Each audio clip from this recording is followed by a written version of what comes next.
الشيطان الرجيم.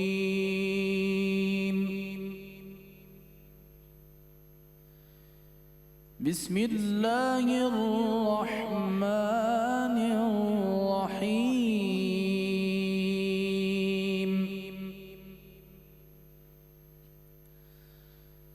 ومن تاب وعمل صالحا فإنه يتوب إلى الله متابا.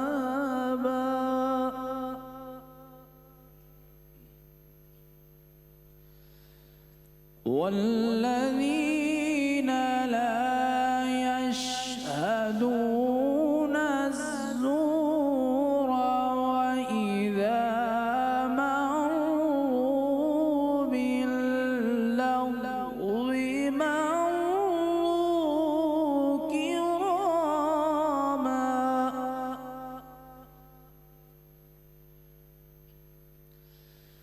والذين إذا ذكروا بآيات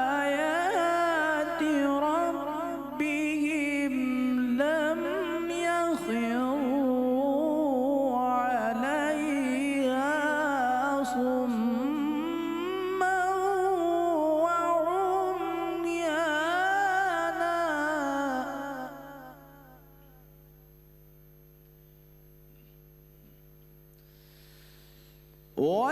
والذين لا يشهدون الزور وإذا مروا باللغو مروا كراما.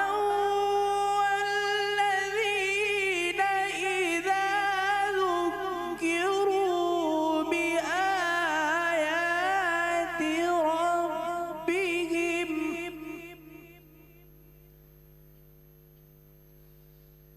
والذين إذا ذكروا بآيات ربهم لم يخروا عليها صما وعميانا.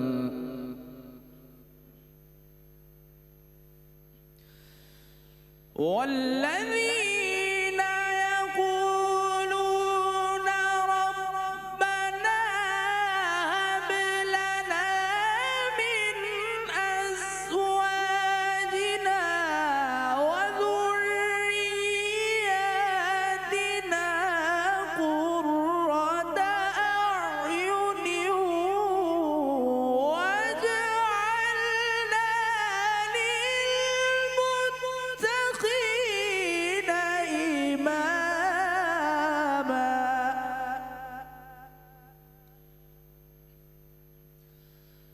ربنا هب لنا من أزواجنا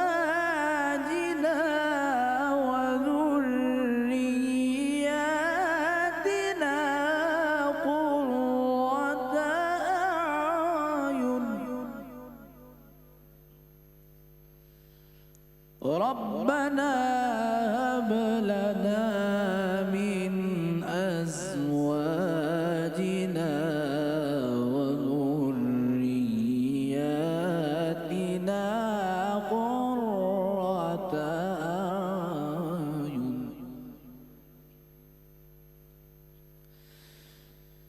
واجعلنا للمتقين إماما. أولئك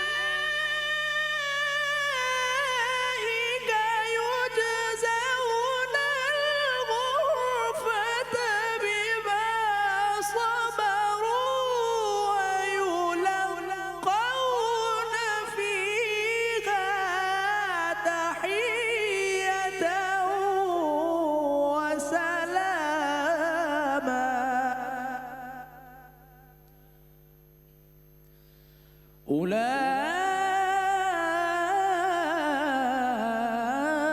أولئك يجزون الغرفة بما صبروا ويلقون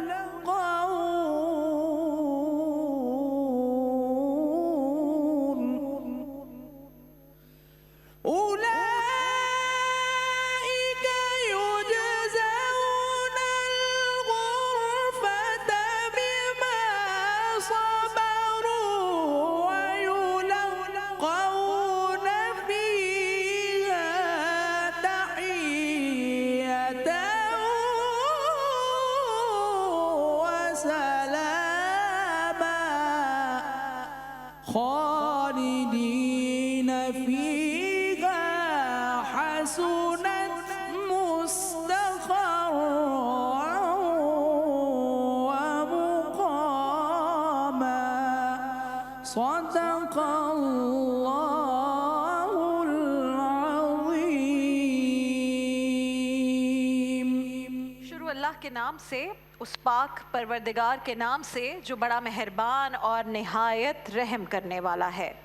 اور جو شخص توبہ کرے اور نیک عمل کرے وہ تو حقیقتاً اللہ کی طرف سچا رجوع کرتا ہے.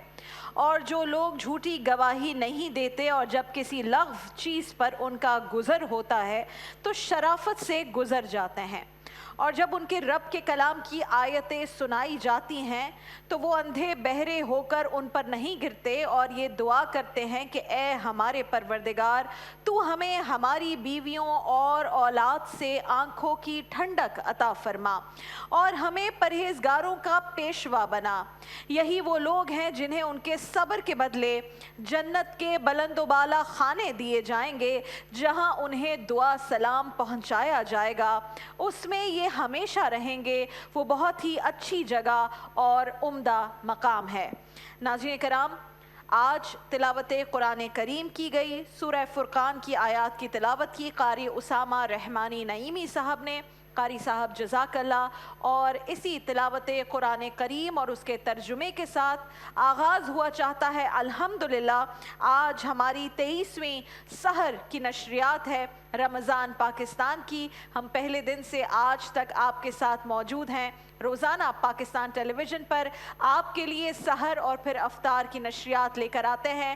پاکستان ٹیلی ویژن کے ہمارے جتنے ویورز ہیں پاکستان بھر میں، ہر بڑے شہر میں، ہر چھوٹے بڑے گاؤں دیہات میں، ہر پاکستان کے گلی کوچے میں، پاکستان کے کونے کونے میں، پاکستان سے باہر اوورسیز جتنے پاکستانیز ہیں جن ممالک سے ہمیں دیکھ رہے ہیں، آپ سب کو، اور خاص طور پر جو ڈیجیٹل پلیٹ فارمز کے تھرو یعنی یوٹیوب لائیو کے آپشن سے ہمیں دیکھتے ہیں، آپ سب کو مجھ ناچیز رابعہ انم کی جانب سے السلام علیکم ورحمۃ اللہ.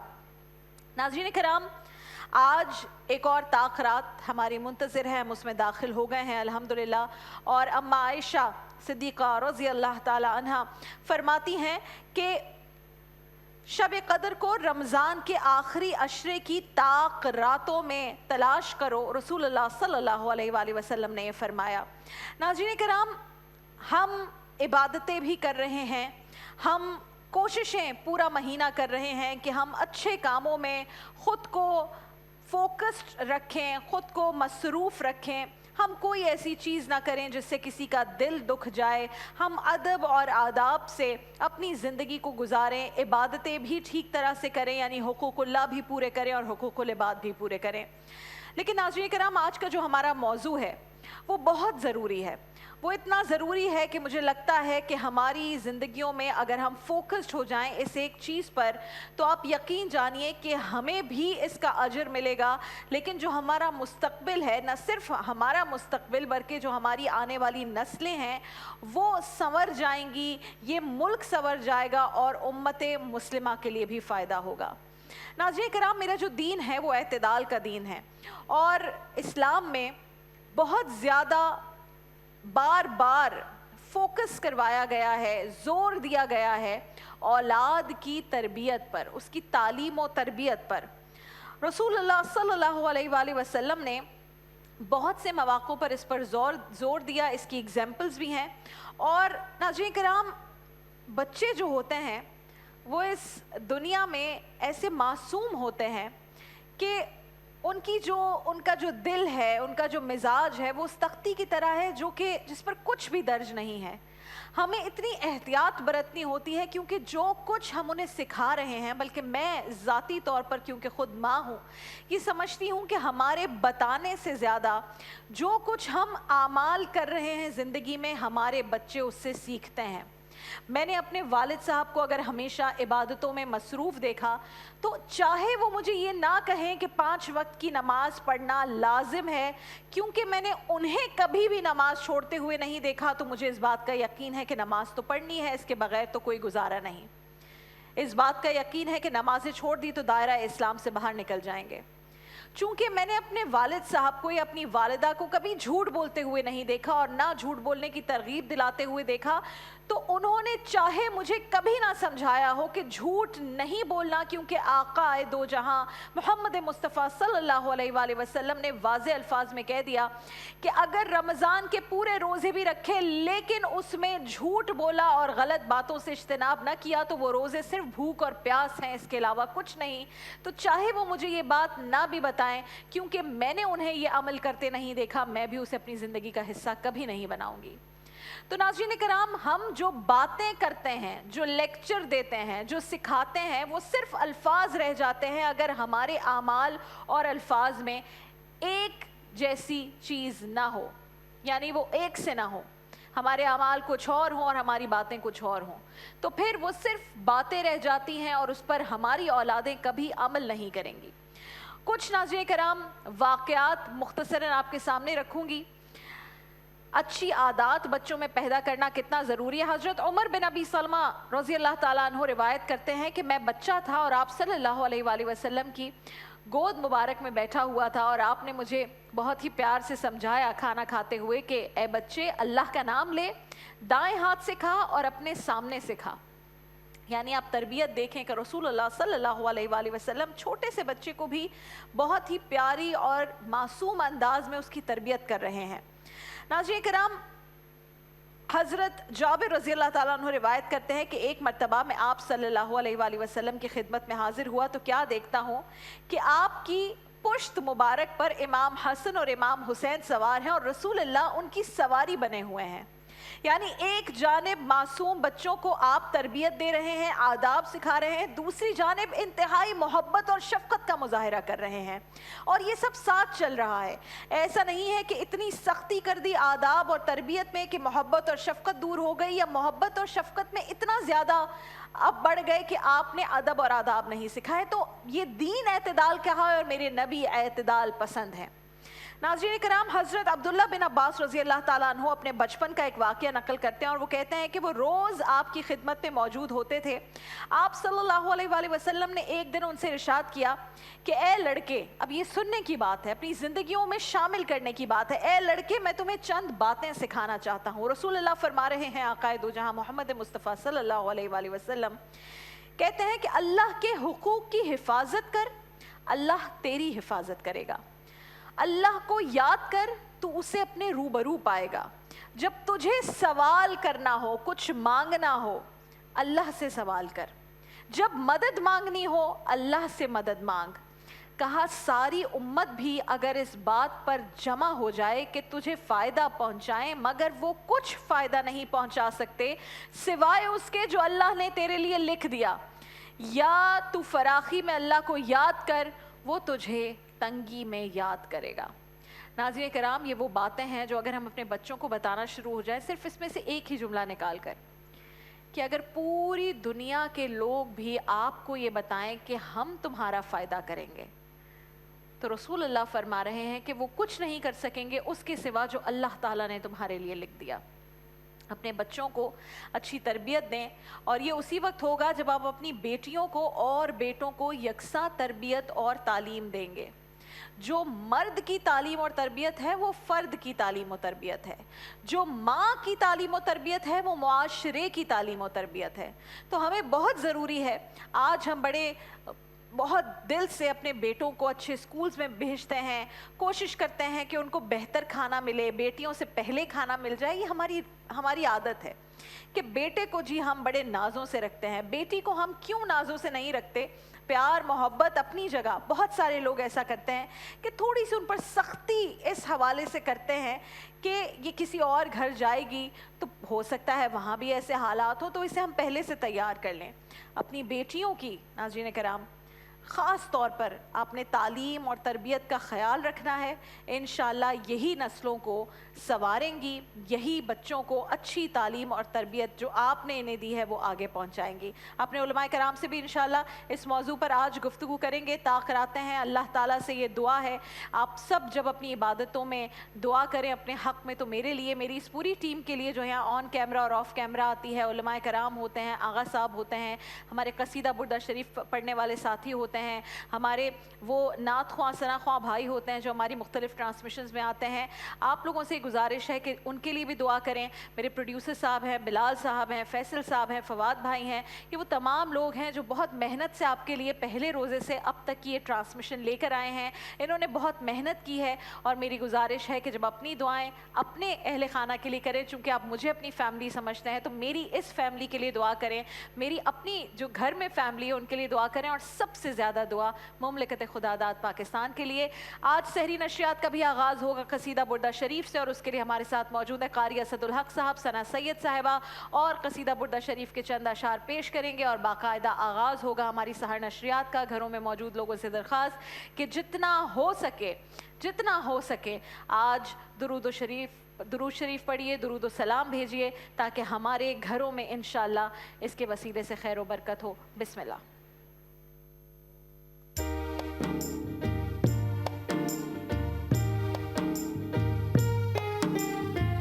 مولاي صل وسلم دائما أبدا على حبيبك خير الخلق كلهم.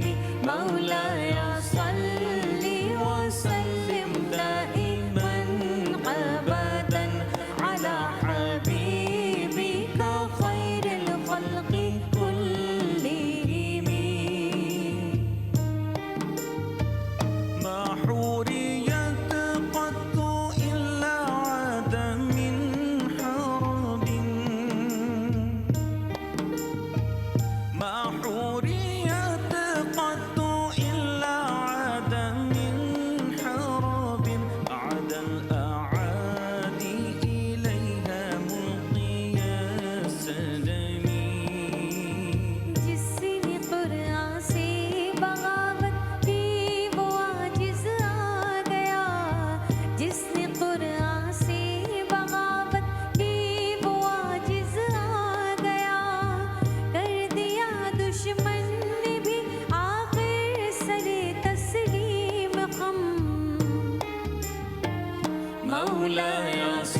حبيبك خير الخلق كلهم مولاي صل وسلم دائما أبدا على حبيبك خير الخلق كلهم.